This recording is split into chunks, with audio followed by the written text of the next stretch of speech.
సింపతిలతోటి గెలవాలని ట్రై చేయకండి. ఎక్కువ కాలం పనిచేయవు. అటు మమతా బెనర్జీ ఇలా కొంతమంది ప్రయత్నించారు.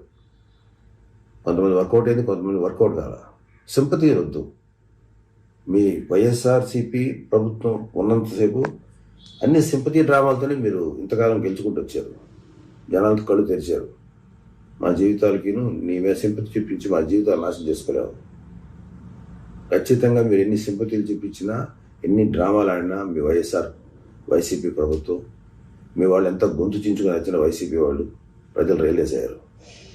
ఇప్పుడు దాకా నేను చెప్పిన లిస్ట్ ఉంది కదా, ఆ లిస్టుకి సంబంధించి వాళ్ళ మీద సింపతి వాళ్ళ మీద చూపిద్దాం. అందరం మన తోటి మనిషి పడుతున్న బాధల మీద చూపిద్దాం, వాళ్ళు పడుతున్న కష్టాల మీద చూపిద్దాం.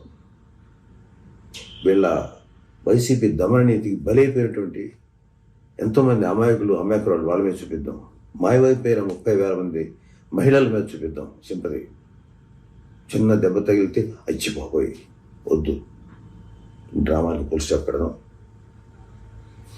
అలాంటి డ్రామాలు లెక్క చేయొద్దు. అవి చిన్న పసుపు రాసుకుంటే సరిపోద్ది. దయచేసి ఈ డ్రామాకి ఎవరు పడకండి.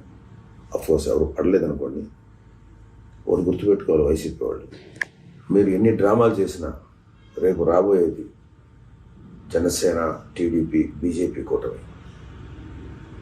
మీరు ఏమైనా చేసుకోండి, వచ్చేది అదే. మీకు మిగిలేది ఈ నాటకాలే. వేసుకోండి నాటకాలు. అది సొంత బాబాయిని చచ్చిపోతే చంపేస్తే దారుణంగా, వాళ్ళ కూతురు అల్పేరుగా పోరాటం చేస్తుంటే అమ్మాయిని నానా మాట్లాడతారు. బాబాయ్ చనిపోతే ఎటువంటి సింపతి లేదు. తల్లిని చెల్లిని ఇంటి నుంచి బయటకు పంపిస్తే ఎటువంటి సింపతి లేదు. చిన్న దెబ్బ తగిలితే ఇంత అపన్నాయానికి రావాలి.